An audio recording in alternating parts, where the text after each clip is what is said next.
Bom dia, boa tarde, boa noite a todos. Meu nome é Gabriel e, junto com meu colega Matheus, eu estou aqui para apresentar para vocês um pouco sobre o projeto de desenvolvimento e construção de equipamento didático de transmissão por engrenagens. De início, o que seria esse projeto, essa transmissão por engrenagens? É um dos meios de transmissão mais presentes, mais aplicados na indústria, em diversas máquinas, e nós visamos possibilitar uma abordagem prática durante as aulas, para sair um pouco da teoria e também facilitar o entendimento dos alunos em mais um modo de transmissão, ou seja, complementar essa bancada, onde a gente tem os elementos de transmissão presentes, para que seja possível acrescentar mais conhecimentos durante as aulas. Bom, as premissas, as diretrizes do nosso projeto seria fixar nessa bancada já existente, que a gente apresentou no slide anterior, ele deve contemplar um mecanismo de fácil entendimento, ou seja, visível e didático.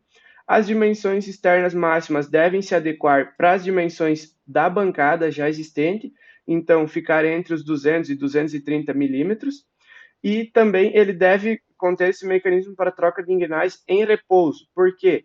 Para não necessitar de uma embreagem ou outro mecanismo para igualar as rotações na hora do acoplamento, o que dificultaria um pouco o entendimento inicial dos alunos. As restrições, então, o que está nos balizando nesse projeto é conter apenas as duas relações de transmissão para evitar essa complexidade. Ele deve ter lubrificante para evitar um desgaste prematuro nos componentes, e ele também deve permitir uma repetibilidade, ou seja, uma fabricação de outras unidades no campus. E os objetivos finais, então, gerais do projeto é a produção com equipamento do campus, um baixo custo também para possibilitar essa produção de mais uma maior quantidade de unidades, proporcionar esse entendimento didático, esse fácil entendimento para os alunos, possuir um mecanismo aparente para que seja visível a troca, o acoplamento e a lubrificação também, e permitir a montagem em módulos na bancada, né? Para que a gente consiga adaptar a bancada para mostrar diferentes elementos de transmissão.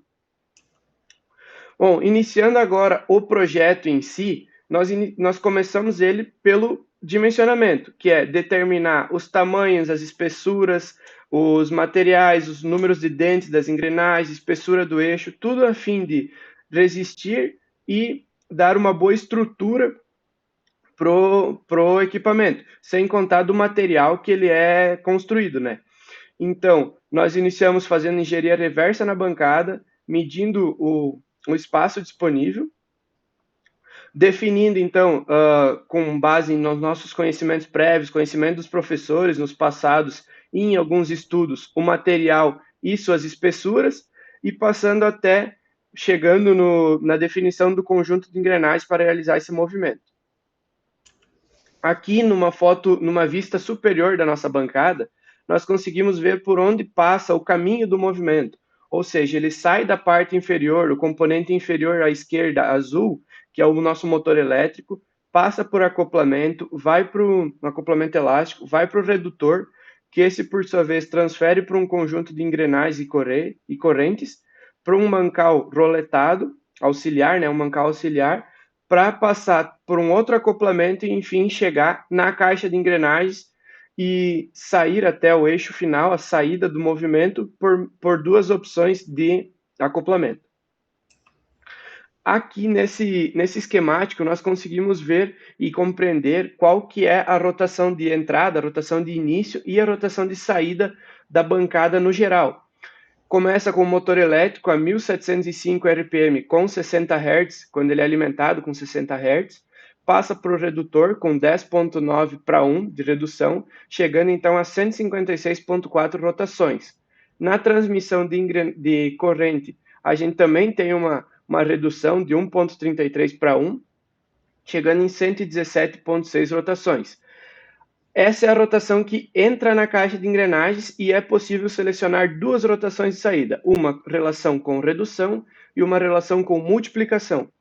Na relação de redução, nós vamos terminar com 88.4 rotações, que é de certa forma bem mais lento e enaltecendo o torque do motor, E na relação de multiplicação, nós vamos acabar igualando a redução feita na corrente e engrenagens e tendo como saída a mesma rotação que é de saída do eixo do redutor, eixo final do redutor.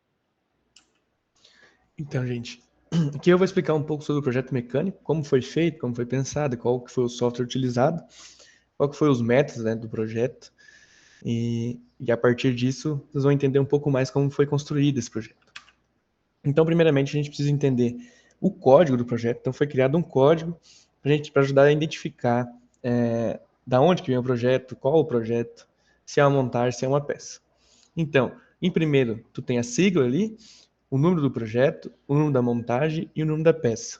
Então, toda montagem vai acrescentar um valor ali e todo número de peça vai acrescentando um valor ali.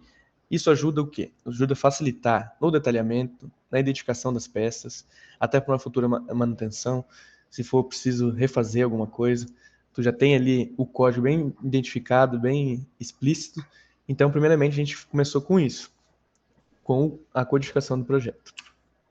Em segundo plano, aqui eu trouxe um pouco de como foi feito o projeto, né? Foi utilizado o software Works para o projeto. Então, aqui do lado esquerdo, a gente pode ver a organização do projeto que foi organizado dentro de uma melhor visualização do projeto, uma melhor organização. Aqui é um exemplo de montagem de soldagem. Então, todo esse componente foi soldado. Então, ali a gente tem chapa de 4,76 milímetros para fechar o quadrado e tem ali aqui a gente tem vários processos de fabricação, né, incluído.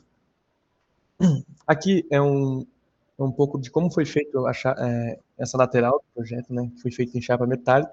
A gente utilizou uma ferramenta do SolidWorks que é o chapa metálica, é um dos recursos assim um pouco mais avançados no SolidWorks, que eles nos auxilia para fazer dobra, identificar a espessura de chapa. Isso automatiza bastante o processo e nos ajuda a construir ele até para converter esse arquivo em DWG. Ele é bem mais interessante do que tu usar um recurso normal do SolidWorks. Aqui tem dois exemplos de detalhamento. À esquerda tem o detalhamento de rosca que foi utilizado naquela chapa lateral. Aqui a gente tem uma rosca M10 com as suas demais dimensões para facilitar o entendimento do operador ali. E do lado direito tem um detalhamento de usinagem, que foi utilizado as dimensões para o torneiro, né, que no nosso caso seria o nosso grupo, realizar a usinagem dessa peça de forma eficiente. Então aqui eu vou explicar mais ou menos o funcionamento do projeto e, e mostrar algumas imagens renderizadas. Então, primeiramente, a gente tem uma vista isométrica aqui, que mostra o projeto renderizado. Isso, isso facilita a visualização do cliente, né? Como a gente estivesse simulando o cliente, que são nossos professores, e até agrada mais os olhos. Um projeto renderizado, assim, fica muito mais lúcido e bonito. Então, como é o funcionamento? Então, basicamente, essa parte frontal aqui, a gente tem uma alavanca. Essa alavanca, ela traz a possibilidade de você empurrar ela para frente ou para trás, para a esquerda ou para a direita, como a gente está vendo aqui nessa imagem. Isso reduz ou multiplica a rotação do motor. Então, esse eixo, ele é um eixo louco, a gente podemos dizer assim, e ele é livre ali. Então, tu consegue empurrar ou retornar com essa alavanca. Essa vista superior a gente consegue ver melhor.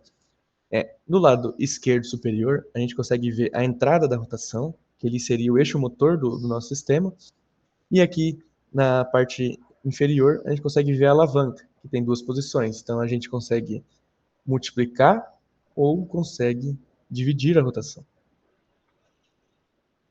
E aqui basicamente é o nosso projeto elétrico também, foi preciso realizar ele para o acionamento do motor e até ter mais questão de segurança. Então do lado direito a gente tem o acionamento do motor, é um motor trifásico ligado nas três fases e no terra. Do lado esquerdo a gente tem a ligação das botoeiras, que são o botão de emergência, liga e desliga, e tem a iluminação do lado um pouco mais à direita aqui, em paralelo com ele. Bom, agora eu vou falar um pouco sobre a fabricação. Ela foi realizada de forma completa no campus, que era uma das nossas ideias, então, para agregar no conhecimento dos integrantes do grupo. Na foto à direita, a gente pode ver a carcaça do nosso projeto, a estrutura da nossa caixa de engrenagens, que ela foi cortada por meio do processo de eletroerosão a fio, que nos garante as dimensões e as tolerâncias que a gente precisa para a montagem, e ela foi unida com o processo de soldagem, o processo MIG. E ao lado esquerdo nós temos os mancais rótula, que foram utilizados para fixar e dar apoio e suporte aos eixos, que são acoplados nesses quatro orifícios, nesses quatro furos maiores que a gente consegue visualizar na caixa. Bom, aqui é o mecanismo que foi apresentado anteriormente, que ele une as duas engrenagens e possibilita que a troca seja feita com uma única alavanca, com um único comutador. Esse elemento ele foi confeccionado no torno, na usinagem convencional, e os furos para fixação das engrenagens, que essas por sua parte são feitas foram confeccionadas no processo de eletroerosão, os furos foram feitos na fresadora convencional, então envolvendo diversas máquinas, diversos processos e ferramentais dentro do laboratório de fabricação, possibilitando que os alunos desenvolvam seus conhecimentos em diversas máquinas e em diversos processos. E esse é o eixo motor da nossa caixa de engrenagens, então ele possui as suas engrenagens fixas, pois elas são as responsáveis por passar o movimento para as engrenagens seguintes, que vão se acoplar ou num conjunto redutor ou no conjunto multiplicador, ou seja, ou na direita ou na esquerda. E, por fim, outros elementos que foram construídos são os guias da nossa alavanca comutadora e a alavanca propriamente dita. A alavanca foi cortada também pelo processo de eletroerosão a fio e unida com o processo de solda, e os guias eles foram serrados, foram encurtados da barra grande, do bruto, do material bruto, por meio da serra fita, e foram confeccionados esses oblongos para posicionamento, para guia da alavanca por meio da fresadora convencional. Então aqui eu vou falar um pouco sobre os componentes comerciais, né, utilizados no nosso projeto. Então a gente utilizou um motor elétrico da WEG, de 1/3 de CV, um acoplamento elástico tipo cruzeta, um redutor Lilo, um conjunto de correntes, né, mais as suas engrenagens, e o eixo com o mancal roletado.